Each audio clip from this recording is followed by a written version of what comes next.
Hello everybody, and welcome back to Odin's Movie Vlog. I am the critic who is a cynic, and today we're going to be talking about this recent article from Collider, this exclusive story, Future, a Star Wars story, spin-offs on hold at Lucasfilm. No, really. I mean, this is something that most of us have been saying for a very long time now. These are absolutely going to be put on hold. It really is just no reason for this not to be the case. There really is no reason for these films to continue, especially since Solo is going to be losing $200 million. You know that they're going to be regrouping. And it's just, again, the fact that this is considered an exclusive story, I mean, this is coming from apparently their sources, from the little that I have read of this article so far. And again, you can just use common sense to know this. Again, you don't lose over $200 million and just call it a day. You don't lose over $200 million and just continue to do what you're doing in the future. You you sit back, you regroup, and you take it from there. So anyway, this is from Steve Frosty, Wentribe, or Wentrobe, however you pronounce that. So, sounds good. So, it may be a while before we see any more movies like Solo: A Star Wars Story out of Lucasfilm. Sources with knowledge of the situation tell Collider that Lucasfilm has decided to put plans for more A Star Wars Story spin-off movies on hold, instead opting to focus their attention on Star Wars Episode 9 and what the next trilogy of Star Wars films will be after that film. Sources tell us that the previously rumored Obi-Wan movie was in active development, but those who were working on the film are no longer involved. It was recently reported that Logan filmmaker James Mangold was in early talks to write and direct the Boba Fett film, but that was before Solo's release. Yes, so again, there were these thoughts going into it. It makes sense that they're going to hold off on these films and instead focus their attention on Episode 9 because they know they have a lot of work to do. They have a lot of work to do. If they continue to go in the direction that they are, if they continue to allow these people who are attached to the stories, the writers, the producers, to just spout off, even the directors with Rian Johnson, to spout off and attack fans and just totally totally blow the truth out of the water, then yeah, absolutely, they're going to have to focus on this because they're going to lose money on that too. If they might be lucky if they break even on Episode 9 at this point. Again, obviously, we're still far out from it.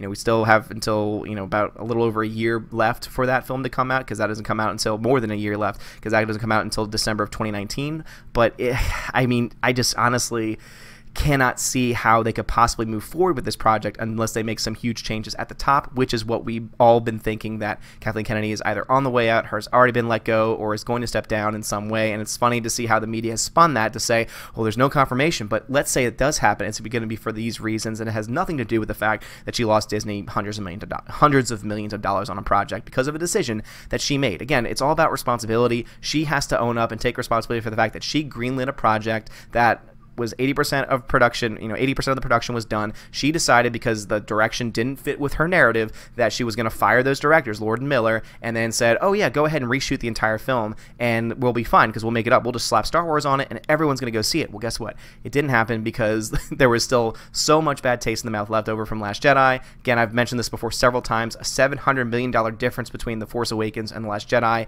and now it's continued in this. So absolutely, they're going to be putting these films on hold.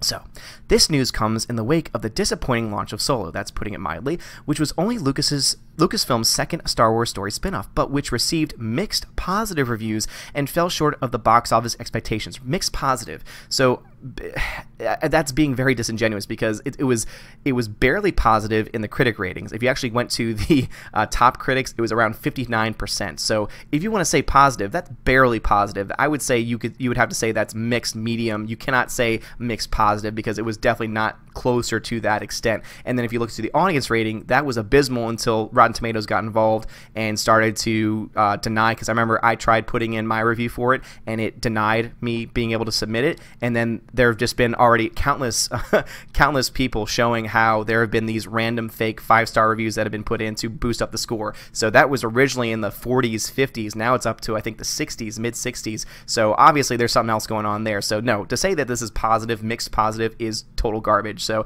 this is where, and this is also the part of the article where Collider is going to start to go off the rails here and just totally, shill it up, as we like to say. So the film scored mixed positive reviews and fell short of box office expectations. Okay, no, it did not just fall short, it bombed. It was a total bomb. It's going to lose hundreds of millions of dollars. You can't just say, oh, it didn't meet expectations. That's just totally facetious.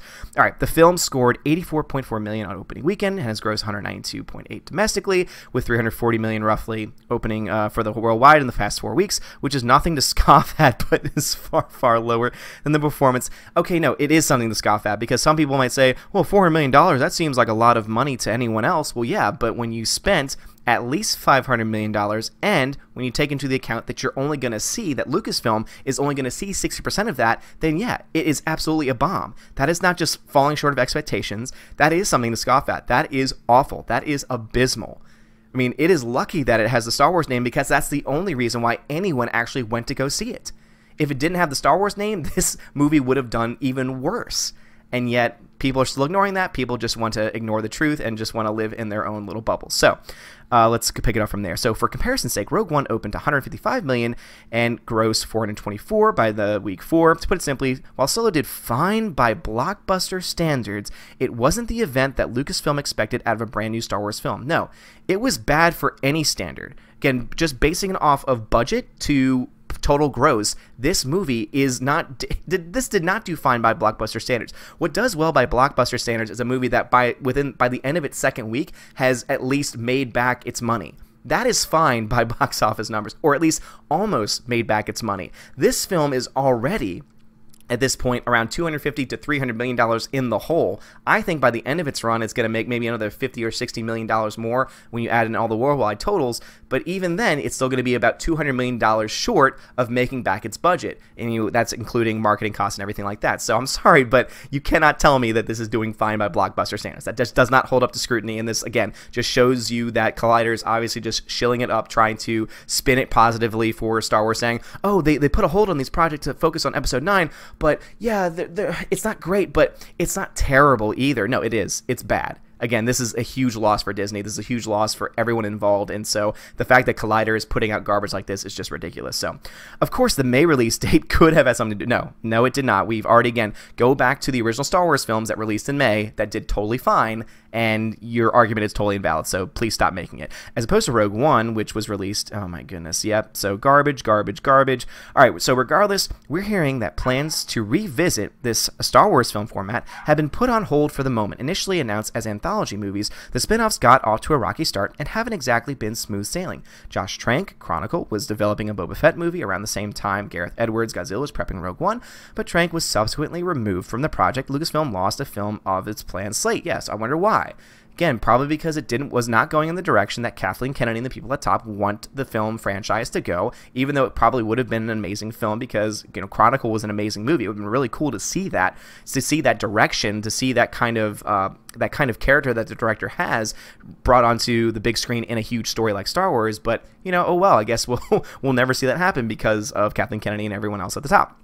So, again, this is just getting ridiculous. All right. So then story issues led to extensive reshoots on Rogue One. Yeah, we heard all about that. And then, of course, Solo saw Phil Lord Miller fired during production. It's really sad that we didn't get to see that film. And to replace them and reshoot a number of scenes. Yeah, a number of scenes. So 80% of the movie was already filmed, and they had to reshoot essentially all of it. So to say to reshoot a number of scenes, no. The vast majority of the movie was brand new to fit the narrative that Ron Howard wanted to tell. So, again, Collider, I mean, just come back to reality, please. Again, there are so many people who work at Collider who I like, the schmoes, they were the ones that I kind of just... Again, part of my motivation for actually jumping into this was them, you know, people like Chris Stuckman, people like Jeremy Geeks and Gamers, people like Jeremy Johns. I mean, all those people kind of had this influence on me because I love movies, so I loved always watching movie reviews. But what Collider's been doing lately has just really been disappointing in a lot of different ways. It's really been disappointing. All right, in addition to Episode 9, Lucasfilm has officially announced development on a new Star Wars film. Oh my goodness, focus on new characters, Rian Johnson, as well as a new series of films written by... Okay, so at this point, I would say that everything's been put on hold. So apparently their source has said that only the anthology films have been put on hold. But I'm sorry, at this point, everything's been put on hold because they want to make sure Episode 9 goes off right. Because if Episode 9 does not go off right, if Episode 9 breaks even or loses money, they're going to be in a big, big situation. They're going to be in huge trouble. So no, everything's been put on hold. I'm sorry, but Rian Johnson's trilogy has been canceled. There is no way that that trilogy is going to continue. That man is so toxic. No one is going to go out to see those movies, especially since it's going to be a new trilogy based in the universe but having nothing to do with the original characters. No one's going to have a reason to want to go see it. No one's going to have a reason. And you already have a huge part of the fan base that is not going to see it and is going to actively boycott it no matter what. So I'm sorry, but that is just dead. That's dead on arrival. That's dead in the water. There's no way that trilogy is going to happen. So everything has been. So these projects, they say, according to Collider, continue to be in development and are not a part of the paused spin-offs that we're hearing about. But Lucasfilm's main focus at the moment is playing the next trilogy after Abrams directed Star Wars 9, which is expected to conclude the story of Rey that began in The Force Awakens. All right, as everything is Hollywood, it's always possible that some filmmaker could come in and pitch an idea of the Star Wars story spin-off that makes Lucasfilm rethink its approach or opt to greenlight that idea is one-off, but as of right now, we're hearing the studio's focus has shifted away from these spin-offs for the time being and is squarely intent on getting Episode 9 to the finish line and figuring out what the next trilogy of films will be. So again, there's really nothing here that we didn't already know. So again, we already knew that all these things were going to be put on hold, and I would say that Collider, again, this is according to their sources, but just using math. So again, I've always been kind of, I pride myself on, actually crunching the numbers. If you want to see some more of that, if you love box office numbers, if you love percentages, things like that, please check out my previous videos where I actually talk about how much movies make at the box office within their first 2 weeks and how much money Solo is going to make and how much it needed to make, etc. Again, I did several videos on that, but when it comes to these things, these people just don't look at the numbers. Again, they live in their own tiny bubble, they live in their own reality, and they don't want anything else to penetrate it. They don't want anything else to get in the way. And it's unfortunate because what they end up doing is they end up just totally losing any sense of reality, and they end up just coming across as shills. Again, I don't like using that word because, as y'all know, I try to stay away from the name calling. I try to stay more focused on facts and figures and things of that sort. Again, nothing against those who do use words like that, because I know a lot of people that I support, that I watch, do talk about people in that way. But at the same time, when you start to live up to it in this much of a capacity, it's kind of hard not to live up to that title.